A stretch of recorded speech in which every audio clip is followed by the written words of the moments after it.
अहिल्यानगर जिल्ह्यामध्ये दिवसेंदिवस बिबट्यांची दहशत वाढते आहे। त्यामुळे नागरिकांमध्ये भीतीचं वातावरण आहे। जिल्ह्यामध्ये तब्बल 1150च्या वर बिबटे असल्याची माहिती पालकमंत्री राधाकृष्ण विखे पाटील यांनी दिली।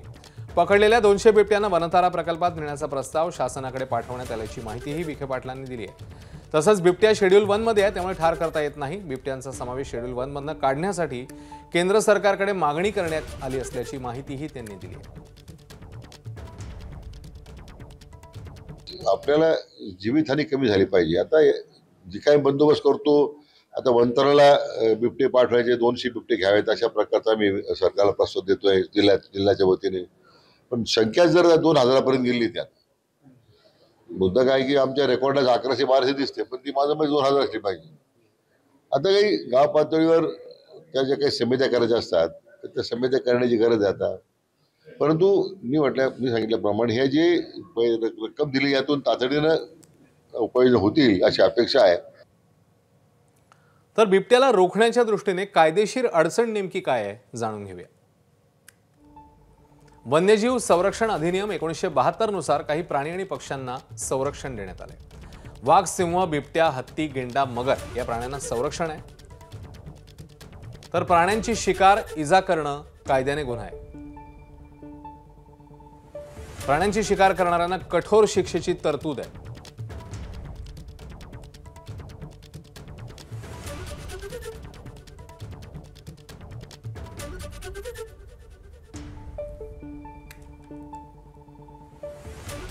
दरम्यान राज्यातल्या अनेक भागांनंतर आता अकोल्यातही बिबट्याची दहशत पाहायला मिळते। अकोला वन विभागांतर्गत येणाऱ्या तामसी गावातील शेत शिवारात बिबट्याचा वावर पाहायला मिळतोय।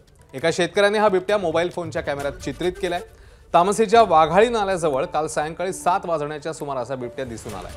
परिसरातील शेतकरी आणि ग्रामस्थांमध्ये यामुळे भीतीचं वातावरण आहे। त्यामुळे बिबट्याला पकडून सुरक्षितपणे जंगलात सोडून द्यावं अशी मागणी आता ग्रामस्थांनी वन विभागाकडे केली।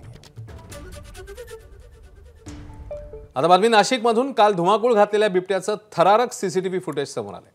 नाशिकच्या महात्मानगर भागात काल बिबट्याने धुमाकूळ घातला। 2-2.5 तासांच्या अथक प्रयत्नानंतर अखेर बिबट्याला जेरबंद करण्यात आलं। या बिबट्याने काल अनेक जणांवर हल्ला देखील केलाय।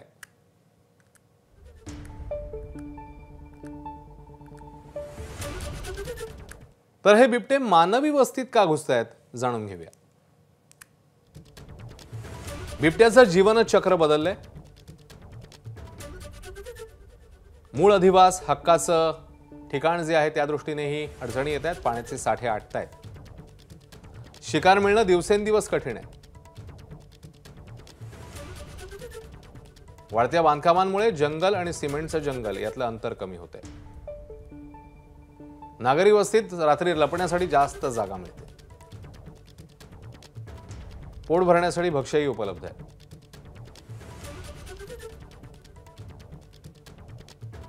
ही सगळी कारणं समोर येतात ज्यामुळे मानवी वस्तीमध्ये बिबट्यांचा वावर वाढताना पाहायला मिळतोय। एबीपी माझा, उघडा डोळे बघा नीट।